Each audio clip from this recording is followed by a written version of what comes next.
Good evening, and welcome to this edition of Pillock Talk. My name is Colin Pillock. I'm awfully sorry. I still can't get over that name. Pillock. It's my great pleasure I'm awfully sorry. to welcome back Reginald Perrin, former head of the amazing grot shop chain. I understand you're now running a community called Perrin's, Mr. Perrin. Yes. It's been described as a community for the middle class and the middle age, set in what used to be middle sex. Yes. Tell me, Mr. Perrin, are you running this community for the benefit of humanity, or simply to make money, or is it a giant confidence trick? Yes. You tend to confine yourself entirely to this monosyllabic repetition of yes. And no. Oh, good. Because our viewers might think it was rather a waste of time for you to come here and say nothing but yes. Yes. So, which of them is it, Mr. Perrin? A social venture for the benefit of mankind, a purely commercial venture, or a con trick? Yes. It's all three of them. That's the beauty of it. What kind of people come to this community? Well, at the moment, we've got a stockbroker, an overworked doctor, an underworked antique shop owner, a disillusioned imports manager, and an even more disillusioned exports manager. 3 sacked football managers, a fortune teller who's going to have a nervous breakdown next April, a school teacher who's desperate because he can't get a job, a school teacher who's even more desperate because he has got a job, an extremely shy vet, an overstressed car salesman, and a pre-stressed concrete salesman, people with sexual problems, people with social problems, people with work problems, people with identity problems, people with sexual, social, work and identity problems. There are people who live above their garages and above their incomes, in little boxes on prestige estates where families are two-tone, two-car and two-faced. Money has replaced sex as a driving force, death has replaced sex as a taboo, and sex has replaced bridge as a social event for mixed foursomes and large deep freezers are empty, except for 12 sausages. They come to Perrin's in the hope that here they won't be ridiculed as petty snobs, but treated as human beings who are bewildered by the complexity of social development, castrated by the conformities of the century of mass production, and dwarfed by the immensity of technological progress that has advanced more in 50 years than in the rest of human existence put together. So that when they take their first tentative steps into an adult society shaped by humans but not for humans, their personalities shrivel up like private parts in an April sea. I see. Not too monosyllabic for you, I hope. No, well, thank you, Reginald Perrin. And now the next item on Pillock Talk is a...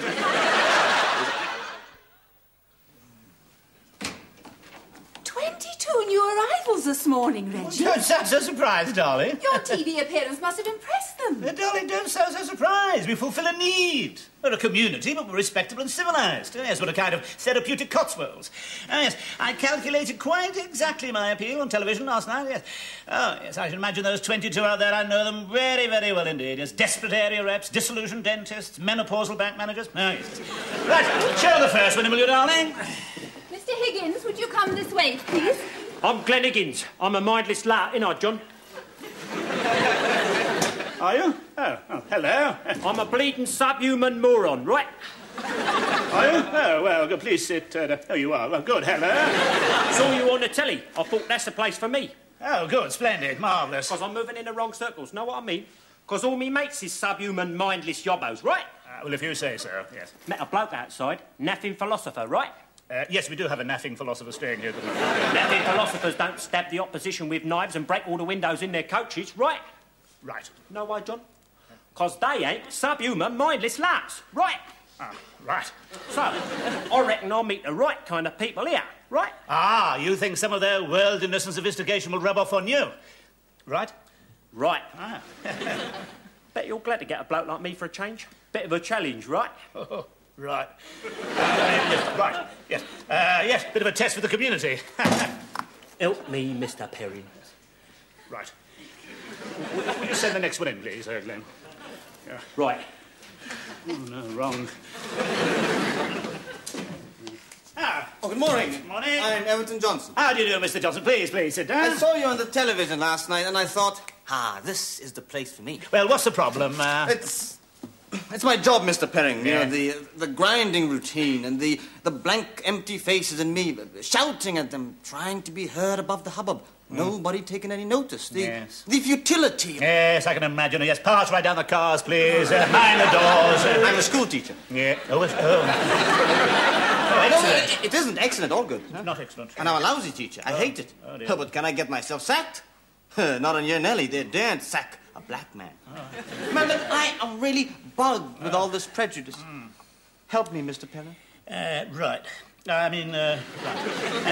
you send the next one in, please, Mr. Johnson? Thank you. Yes.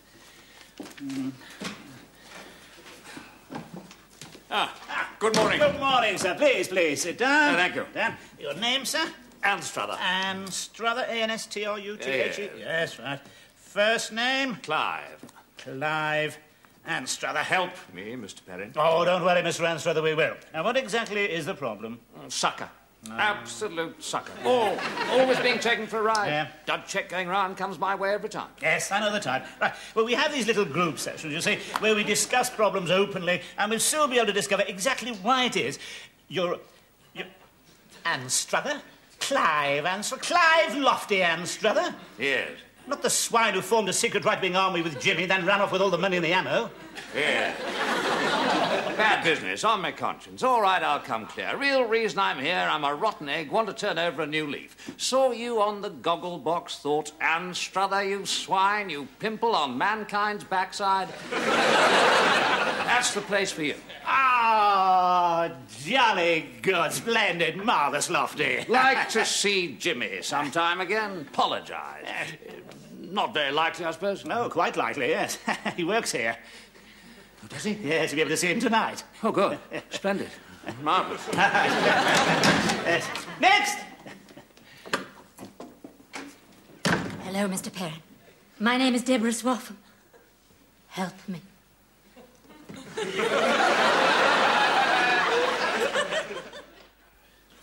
Reggie? Cheers, Jimmy. Cheers. Jimmy, would you say you were a charitable, forgiving sort of chap? Or other cheek, moat and beam, that sort of crack? Yes. Every time, Reggie, every time. Good, because I've asked you here tonight to meet Clive Lofty Anstruther. That bastard.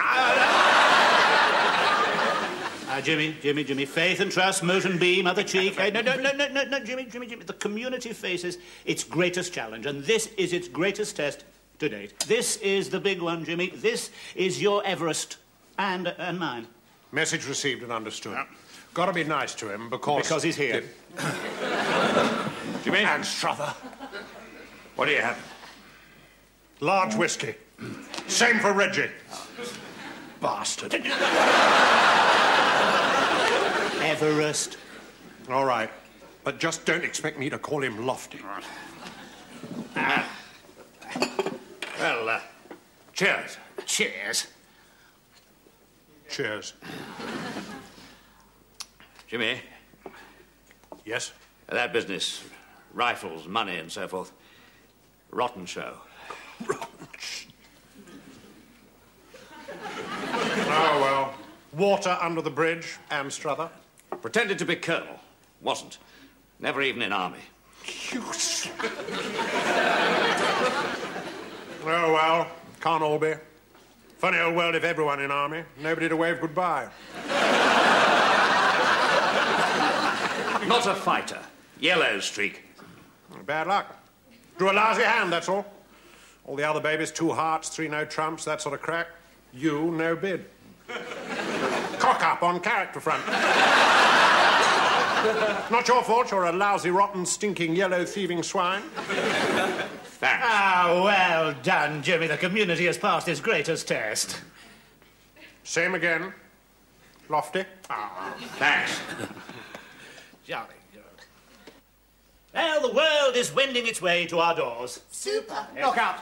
Credit isn't mine, it's all yours. Because you've all learned to live and work and think as a team. You certainly have.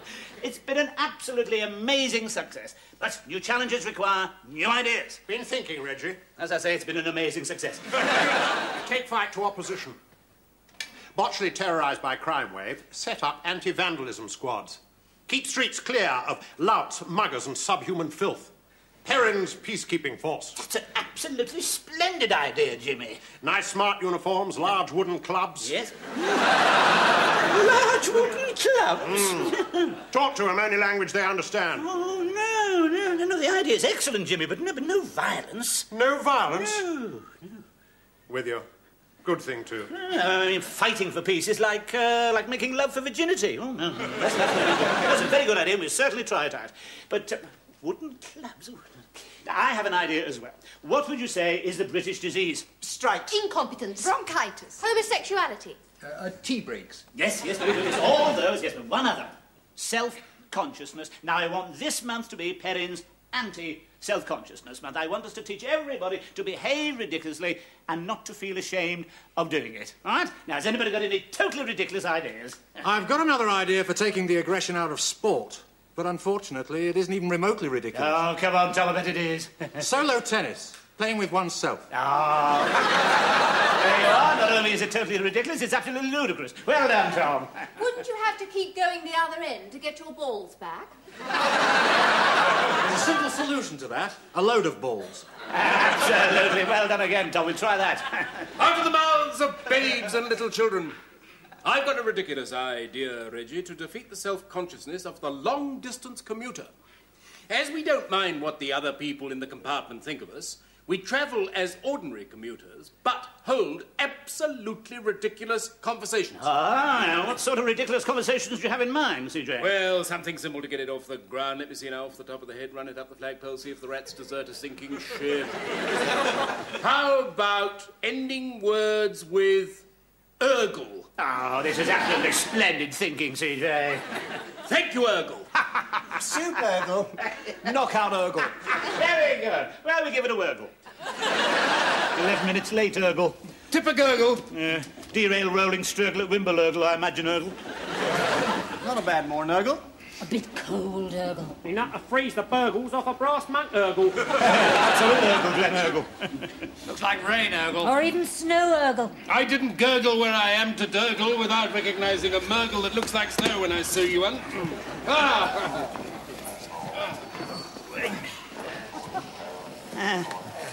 It's one way of getting all the seats. Absolute Urgle. That's all right, you can stop now, they've all gone. No, let's stop Urgle. It's rather fun, Urgle. Oh, my gurgle.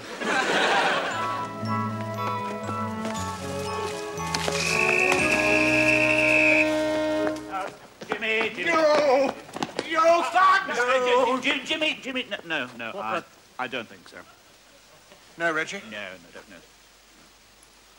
OK, Reggie. Understood.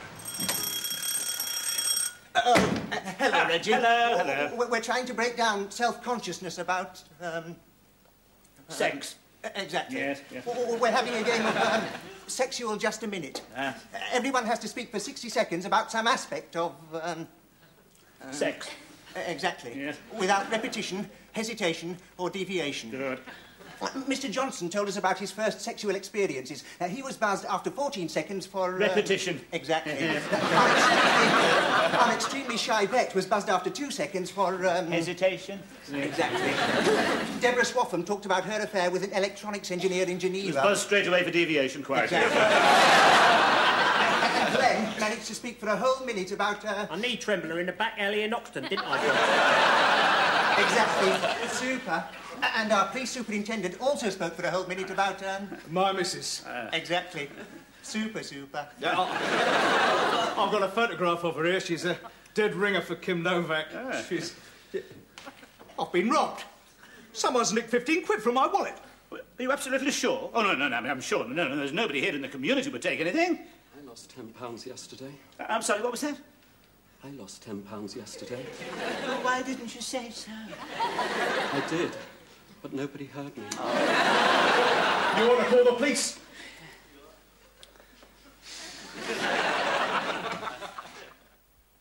Ladies and gentlemen, we have a petty thief in our midst. 2 cases have been reported. 3. I lost £10 as well. All right, 3 cases. 4. Lost £15 and my watch. All right, 4 cases. Flavel. Very well, McLean, 5 cases. Clegla Gunges. How distressing for you. But are we to put at risk everything we have built up here so painstakingly merely for £50, a cleggle of Gunges and a watch? Digital. The community is built on faith and trust. I therefore propose to take no further action at this stage except to say to this unhappy person, please cease your crimes, ease your conscience by handing back the £50. And my digital watch. And the Cleggle of gun. Ladies and gentlemen, there have been more thefts, but we must not panic. This is a testing time for Perrins. We must put this criminal to shame and illustrate the power of the community by one supreme act of faith and trust. Please, all of you, leave your valuables lying around tonight.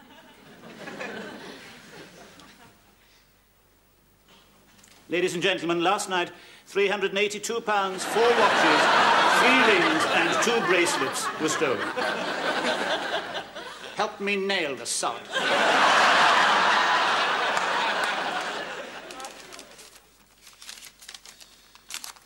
Dear Mr. Perrin, I'm sorry I left without warning. It was the thefts. Is there to be crime everywhere I go?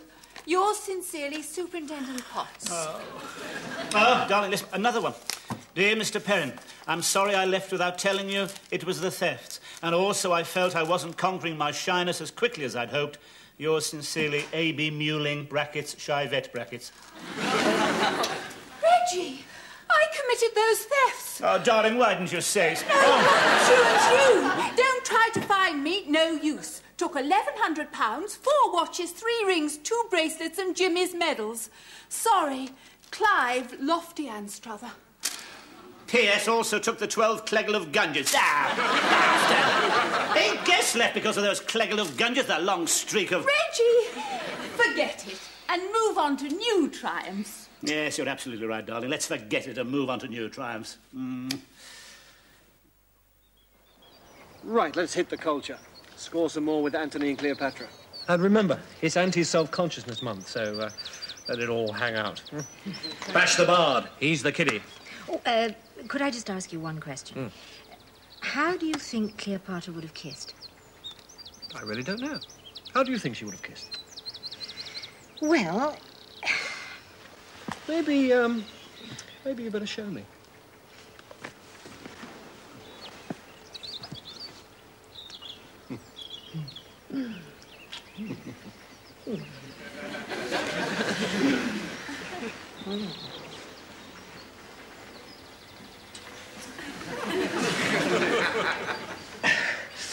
Yes, I think she probably would have kissed very much like that. Knockout. I couldn't have kissed like that as Deborah Swartham. I was just being the sultry queen of the Nile. I'm very inhibited as me. If you were to come to my room and things when I was me, I wouldn't be like that. But you wouldn't want to. How do you know? Well, I have this frigid element, you know, and I sort of turn men off and things. Rubbish. I mean, if you were to come to my room during dinner this evening, because food is pretty draggy, isn't it? Food is Dullsville, Arizona. This evening, perhaps you could try and help me to get over these inhibitions of mine. I could try.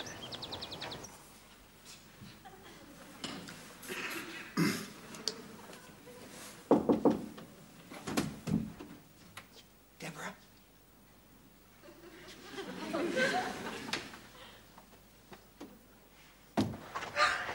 Well played, Deborah. You've got good distribution. Thanks.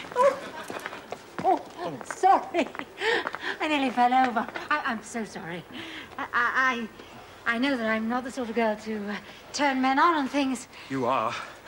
I have this distancing effect which shrivels the male libido. I assure you my libido isn't shriveled. Don't come to my room during dinner tonight. Unless, of course, you don't find me exciting enough to miss your food. I'm not a food person.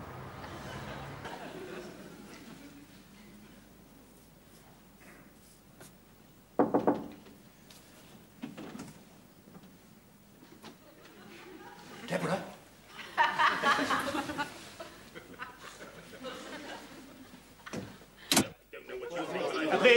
Please, can I... Please!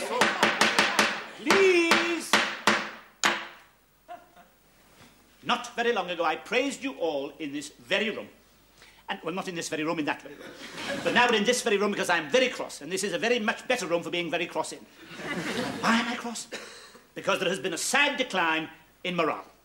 Now, these things must be nipped in the bud. So that is what this meeting is for, to find out which buds, how they should be nipped, and in what. And with what. So I'd like each of you to give me a firm idea how they would improve morale. Who wants to start? Get rid of Deborah Swaffham. Oh, is she the one with the big gum? Yes. Yes. I hadn't really noticed her.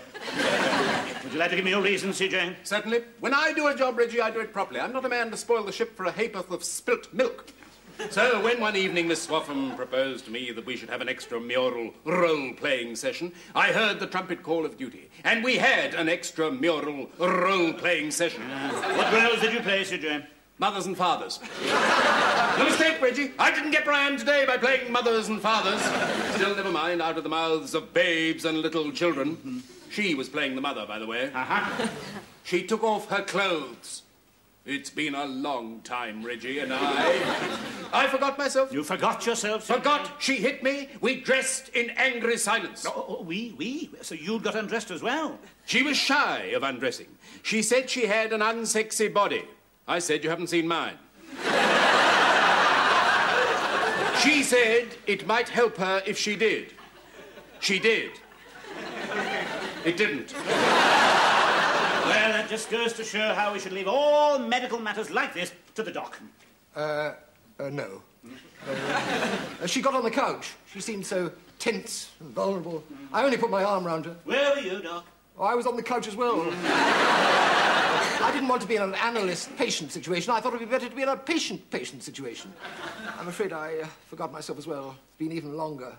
She hit me. I fell off the couch. Twisted my... Still very painful.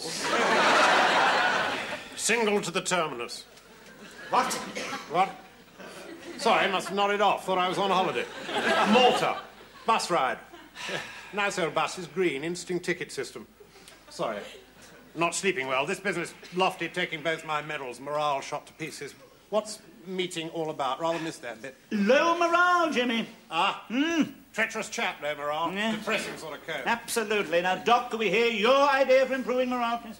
Get rid of Deborah Swaffham. Now, can we please move on from Deborah Swaffham? Here. She's bad news City, Arizona, that one. I mean, I went to his room. Carl wasn't even there. Oh, you two? I mean, you two tootled off to a room and she wasn't even there.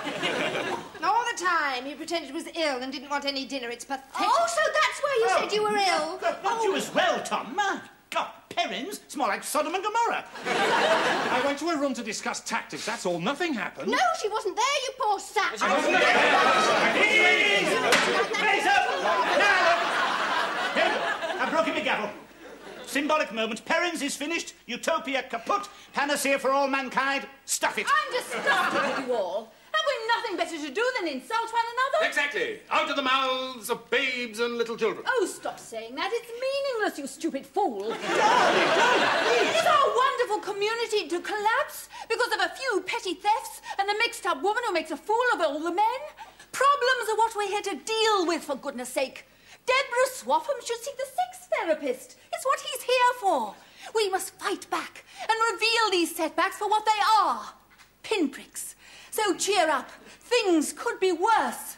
And now let's have some sensible suggestions. That's right. Sensible suggestion. Thank you very much, darling. What a sensible suggestion. Now, come on. Let's have some sensible suggestions. Well, why don't you have Red Rovers, you stupid Maltese fool?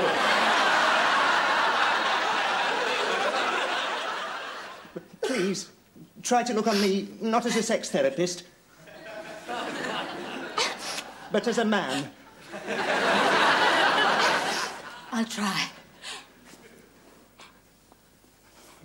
I didn't mean to be frightened by all those men, but they give off an aura of sexual aggression.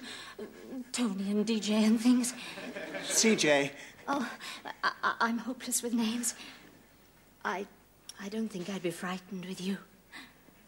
I bet that you don't give off an aura of sexual aggression. Oh, thank you very much.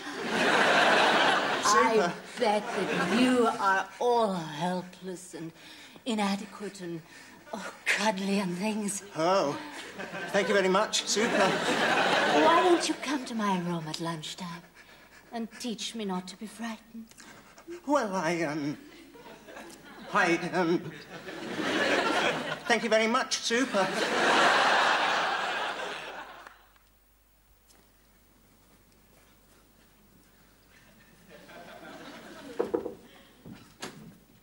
Deborah?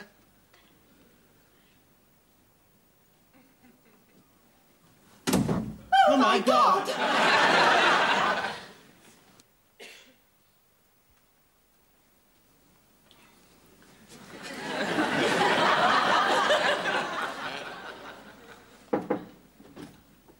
Deborah? Oh, no, Deborah, Deborah, you must stop this. No, Prue has left David and gone back to her mother. No, don't, give me that key. Come on. Deborah, give me that key immediately. If you think you're going to try and confuse me like this, you're making a very, very big mistake. Come on. Take that key out of the keyage. Come on. You'll have to come and get it. I'm not going to come and get it at all. I don't want it. I mean, I don't want that. I want the key. I wasn't really frightened of all those men. It was just a ruse to get you up there, because you are the man with the power and things. Power turns me on. No, please, Deborah, now this is absolutely ridiculous. You don't find me attractive? No, I do. I find I find you gorgeous, absolutely irresistible, but I've thought of something you haven't thought of. You won't give me the key, I'll go to the window. It's not the first time I've done this, you know. I hadn't thought of that, had you? Hey? Bye-bye, Deborah.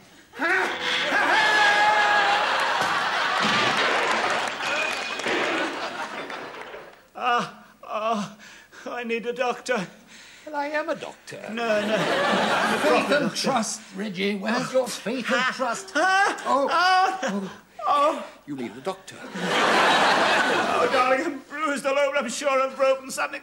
Oh, darling, everything's going wrong. Prue's left David, 8 guests have left. Oh, suddenly everything is chaos. Well, Reggie, there's one consolation. Things couldn't get worse. Come back. Lost all the money, dud horse. Had to pawn Jimmy's medals. Rotten through and through. Help me, Reggie. You bastard!